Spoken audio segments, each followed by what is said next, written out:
জান্নাত আর জাহান্নাম, এই জান্নাত আর জাহান্নামের মালিক হচ্ছে আল্লাহ, দুনিয়ার কোনো মানুষ না। তো এই বিষয়টা আমার একটা বিষয় স্মরণ হয়েছে যে আসলে যখন হঠাৎ করে দূর রাস্তায় অ্যাক্সিডেন্ট হয়ে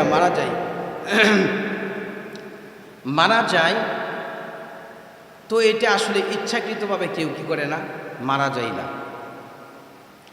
এখন একজন ব্যক্তি আমাকে প্রশ্ন করেছে, হুজুর আপনারা তো হুজুর মানুষ, তো মন খারাপ করেন না। মনে মনে চিন্তা করলাম ওই লোকটা ওই শিল্পীর ভক্ত, ওই যে আপনারা মিডিয়াতে দেখেছেন যে পেহলি ভৈরবী, মানে সিলেট থেকে আসার পথে রাতের বেলা একটা মাজারে গিয়েছে গান গাইতে। তো হঠাৎ করে ওই লোকে আমাকে প্রশ্ন করলো যে হুজুর এই যে কিছুদিন আগে একটা অ্যাক্সিডেন্ট হয়েছে, অনেকগুলো প্রায় 16 জন প্রাণ ঝরেছে, 16 জন লোক মারা গেছে। এই জায়গার ভিতরে একটা শিল্পী মারা গেছে, বয়স হচ্ছে মেয়েটার, শিল্পীটার বয়স হচ্ছে 18 থেকে 20 বছর। কয় বছর? 18 থেকে 20 বছর। এখন সে আমাকে বলতেছে, হুজুর তাহলে কি সে যে রোড অ্যাক্সিডেন্ট হয়ে মারা গেছে, এখন মানে কোনো আলেম তো বলে যে অ্যাক্সিডেন্ট হয়ে মারা গেলে জান্নাতি। দেখেন, যে আলেম বলছে সেই আলেম জান্নাত জাহান্নামের মালিক না, জান্নাত জাহান্নামের মালিক না। এই জন্য আমার মাসালাটা ক্লিয়ার যে পানিতে পড়ে গেলে কি জান্নাতি, আগুনে পুড়ে মারা গেলে জান্নাতি সে। কিন্তু এনে একটা পার্থক্য আছে, গভীর মনোযোগ দিয়ে বুঝবেন। সারা জীবন সে আকাম করলো, সারা জীবন সে গুনাহ করলো, এখন সে মারা গেছে, এখন আপনি বলতেছেন আগুনে পুড়ে মারা গেছে এখন সে জান্নাতি? এটা কোনোভাবেই সম্ভব না। আল্লাহ তাআলা রব্বুল আলামিন বলে, দুনিয়ার জমিনে যদি তুমি ভালো কাজ করো, ভালো কাজ করার পরে দুনিয়ার জমিনে আকাম কুকাম করো না, ঝাইরামি করো না, মানুষের সম্পদ মেরে খাও না, তো এরকম যদি আল্লাহওয়ালা ব্যক্তি যদি কি করে আগুনে পুড়ে মারা যায়, তাহলে সে কি জান্নাতি? খালি আগুনে পুড়ে মারা গেলেই জান্নাতি না। তো আমাকে প্রশ্ন করলো যে হুজুর আপনি কষ্ট পাইবেন না, এটা আসলে বলা ঠিক না। তো আমার আশ্চর্য হয়ে গেছে, বলতেছে হুজুর সে তো অ্যাক্সিডেন্ট হয়ে মারা গেছে, তাহলে অতএব সে জান্নাতি। কারণ আমার কথা হচ্ছে যে পেহলি ভৈরবী যেহেতু বাউল শিল্পী, তার বাংলাদেশে হাজার হাজার ভক্ত আছে।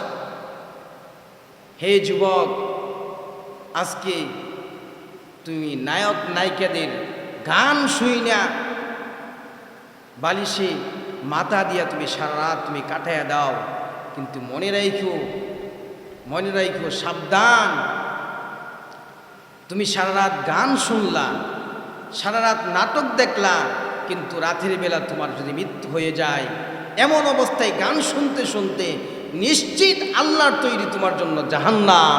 সাবধান হয়ে যাও, আল্লাহর তৈরি জাহান্নাম তোমার জন্য। এই জন্য মেরে মুহতারাম ভাইউ, এখন দেখেন এই যে পেহলি ভৈরবী, তিনি হাজার হাজার যুবককে সে পাগল বানাইছে, হাজার হাজার যুবকের সামনে, হাজার হাজার যুবকের সামনে সে গান গাইছে। আচ্ছা বলুন তো দেখি, একটা মেয়ে 18 থেকে 20 বছর বয়স, তার তো এমনিতেই পর্দা করা ফরজ। আজকে যতদিন পর্যন্ত, তো দেখেন আল্লাহর কাছে বলি, মানুষ যখন হাজারটা অন্যায় করে, হাজার অপরাধ করে, তখন আল্লাহর কাছে দোয়া করা যে আল্লাহ তুমি তার ভুলগুলা ক্ষমা করে তাকে জান্নাত দাও, মানুষের সামনে প্রকাশ করা ঠিক না। এই জন্য মেরে মুহতারাম ভাইয়ু, আমাদের ছেলে মেয়ে যারা বিভিন্ন খারাপ কাজে আছে, অনেক নায়ক নায়িকারা, তারা জামার কোনো ঠিক নাই, পোশাকের কোনো ঠিক নাই। আহা, 100% থেকে 99% মহিলারা জাহান্নামে যাবে। 99% নারীরা জাহান্নামে যাবে। তোমার চেহারা আজকে তুমি যুবকরে দেখাইতেছ, তোমার হাত তুমি যুবকরে দেখাইতেছ, তোমার শরীর তুমি যুবকরে দেখাইতেছ। হায় আফসোস, তুমি পাতলা জামা পরে ঘুরতেছ, পাতলা জামা পরে ঘুরতেছ, হায় আফসোস। এজন্য তো যেই বিষয়টা আমাকে প্রশ্ন করছে, দেখেন যে মেয়েটার কথা বলতেছেন অ্যাক্সিডেন্ট হয়ে মারা গেছে, পেহেলি বৈরবী, সে জান্নাতি না জাহান্নামী এটার বিষয় কে জানে? আল্লাহ পাক ভালো জানে। কিন্তু সে যে গান গাইতো, হাজার হাজার যুবকের সামনে গান গাইতো, হাজার হাজার যুবক তার চেহারা দেখেছি। এখনো পর্যন্ত কিয়ামত পর্যন্ত তার গানগুলা যুবকরা দেখবে, অনেক মানুষ দেখবে। একটা মেয়ের চেহারা দেখাই তার জন্য জায়েজ না, অথচ সেই মেয়েটা হাজার হাজার ছেলেদের সামনে গান গাইত। মেরে মুহতারাম বায়ু, এখন সেই জান্নাতি না জাহান্নামী এটা আল্লাহ পাকই ভালো জানে।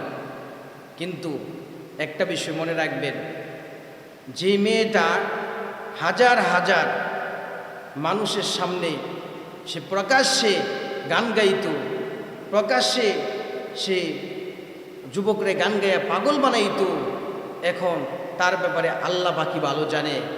এজন্য মেরে মুহতারাম বায়ু, একটা বিষয় মনে রাখবেন, আজকে যদি আমার মেয়ে হাজার হাজার যুবকের সামনে গান গায়, হাজার হাজার পুরুষের সামনে আমার মেয়ে গান গায়, আমার মেয়ে হাজার হাজার যুবকের সামনে নাচে, তাহলে এটার গুনার ভাগ কিন্তু আমারই নিতে হবে।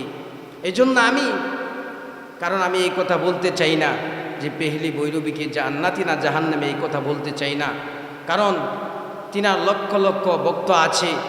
এখন আল্লাহ পাক তাকে, সে যে বাউল শিল্পী পেহলি বৈরবী, আল্লাহ পাক তাকে কি দান করবে, তাকে কি দিবে আল্লাহ পাকই ভালো জানে। দেখেন, আপনি গুনার ভিতরে আছেন কি না, নাকি আপনি ভালো কাজের ভিতরে আছেন কি না, নিজেকে নিজে শুধরান, নিজেকে নিজে কি করেন, শুধরান। এজন্য মেরে মুহতারাম বায়ু, আজকে যুবক গুনার দিকে দৌড়াচ্ছে, আজকে বিদ্যা গুনার দিকে দৌড়াচ্ছে, আজকে আমার ভাই গুনার দিকে দৌড়াচ্ছে। কিন্তু একটা কথা মনে রাখবেন, হে যুবক, দিন শেষে তোমার মরতেই হবে, দিন শেষে তোমার রবের কাছে সাড়া দিতেই হবে। আল্লাহ তাআলা রব্বুল আলামিন বলে, বান্দা যখন আমার কাছে মাপ চাই, আমি আল্লাহ তাআলা মুহূর্তের ভিতরে বান্দারে ক্ষমা করে দেই। বলেন না সুবহানাল্লাহ। এই জন্য মেরে মুহতারাম বায়ু, আমাদের ছেলে মেয়ে যারা,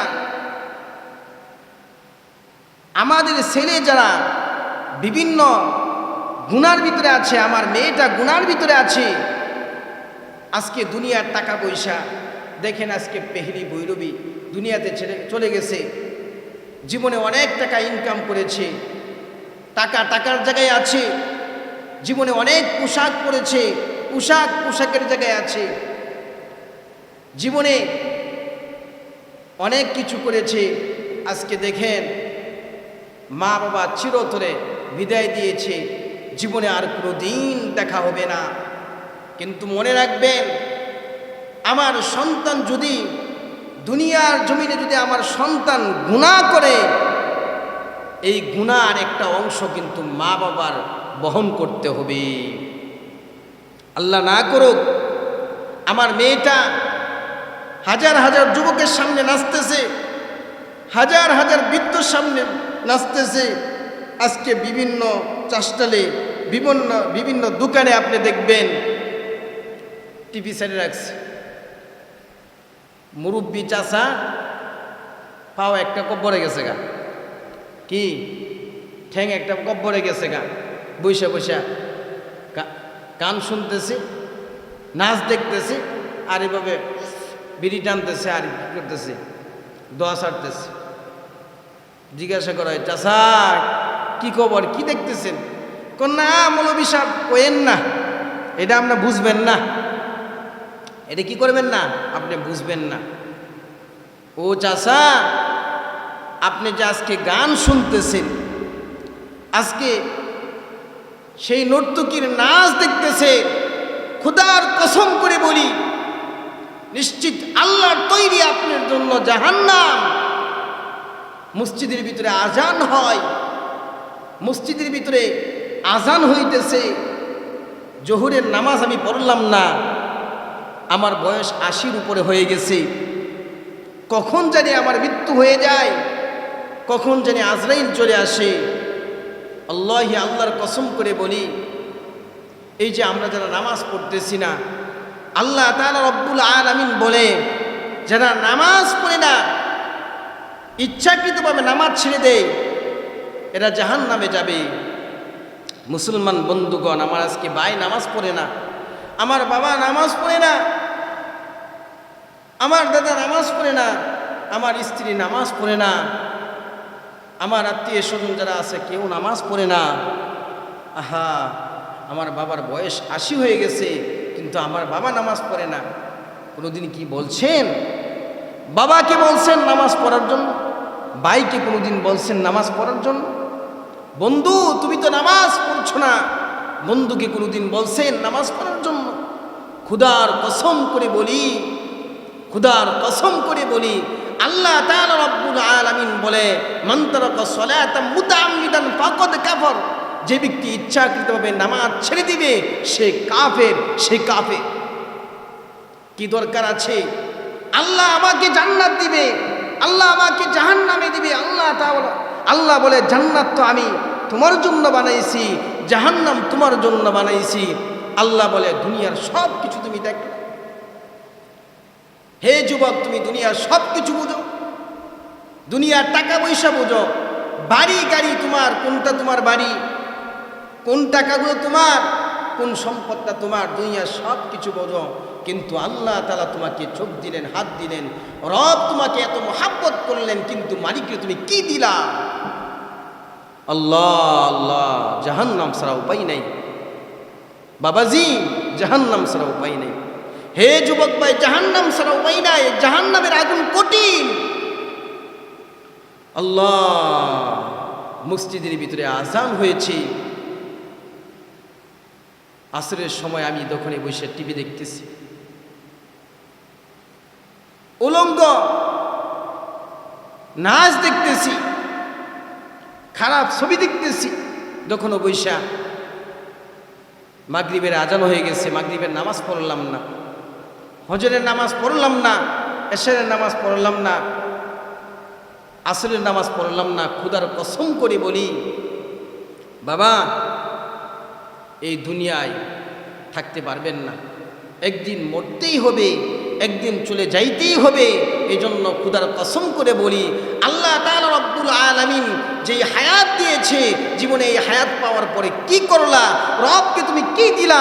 মালিক তোমাকে কত কিছু দিল, মালিক তোমাকে এত কিছু দেওয়ার পরে মালিককে তুমি কি দিলা? কতটুকু ভালোবাসলা?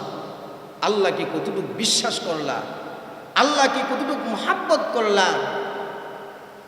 আহা, আজকে যদি বলা হয় ওই তো ডাকাতে একজন পুরুষকে ১,০০০ টাকা দিবে, একজন মহিলাকে ১,০০০ টাকা দিবে। কে টাকা দিবে? বর্তমান সরকার, তারেক রহমান, জনাব তারেক রহমান প্রত্যেকটা পুরুষ এবং মহিলা ১,০০০ করে টাকা দিবে। মনে হয় পুরা বাংলাদেশের মানুষ ওই জায়গায় গিয়ে হাজির হবে। চিন্তা করে দেখেন, বর্তমান সরকার যদি আপনাকে ১,০০০ টাকা দেয়, ১,০০০ টাকার জন্য আপনি পাগলের মতো দৌড়াবেন। আল্লাহ তাআলা বলতেছে, বান্দা ১,০০০ কেন, ১,০০,০০,০০০ টাকা হলেও একটা চোখ তুমি পাইবা না, একটা হাত তোমার সম্ভব না ১,০০,০০,০০০ টাকা দিয়া। তোমার পাও আছে ২টা, একটা পাও তুমি কিনবা ১,০০,০০,০০০ টাকা দেওয়া কোনোভাবে সম্ভব না। আল্লাহ তোমাকে যেই নিয়ামত দান করলো, কোটি কোটি টাকার সম্পদ তোমাকে দান করলো, এই দুনিয়াটা বিক্রি করলো, একটা চোখ তোমার সম্ভব না, একটা চোখ পাওয়া সম্ভব না। এজন্য মেরে মুহতারাম ভাইয়ু, দুনিয়ার ফিকির ছেড়ে দেন, আখিরাতের ফিকির বাড়ান, জান্নাতের চিন্তা করেন, জাহান্নাম থেকে বাঁচেন। আল্লাহ তাআলা আমাদেরকে বোঝার তৌফিক দান করুক। ওয়া আখিরু দাওয়ানা আলহামদুলিল্লাহি রাব্বিল আলামিন। আসসালামু আলাইকুম ওয়া রাহমাতুল্লাহ।